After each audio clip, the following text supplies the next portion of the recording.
In economics, the term demand has a very specific meaning. It does not mean to have the desire to possess something. A beggar standing with empty pockets outside a restaurant may have a keen desire to eat, but we cannot say he has a demand for food. To have a demand for anything, one must not desire it or want it. He must be able and willing to buy it. When we refer to demand, we refer to the total effective demand for the product. That is, wants or desires need to be backed by the ability to pay for them.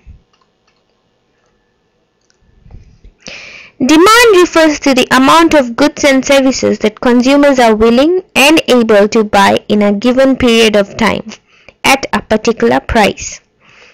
Demand is a relationship between two variables, the price and the quantity people would be willing to buy. The nature of this relationship forms the law of demand. The law of demand states that the quantity demanded of a good varies inversely with its price, assuming all other things being equal. According to this law, more goods will be purchased at a lower price than at a higher price and vice versa.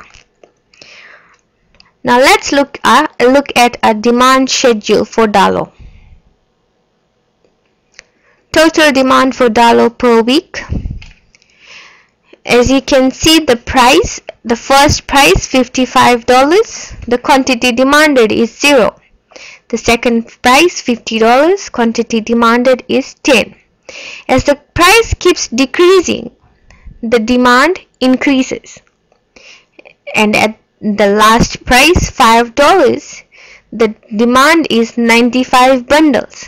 So since the price is low, the demand will increase. In short, this reflects that as the price of a good rises, the demand tends to fall, and as the price of a good falls, the demand for it tends to rise. Thus, there is an inverse relationship between prices and quantity demanded for most normal goods. Now let's look at the demand curve. The demand curve for Dalo per week.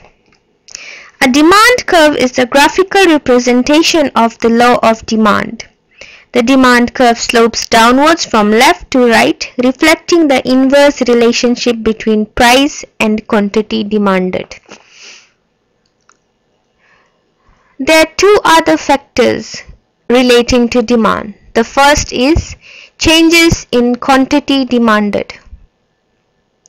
When there is change in quantity demanded, there is a movement along the demand curve.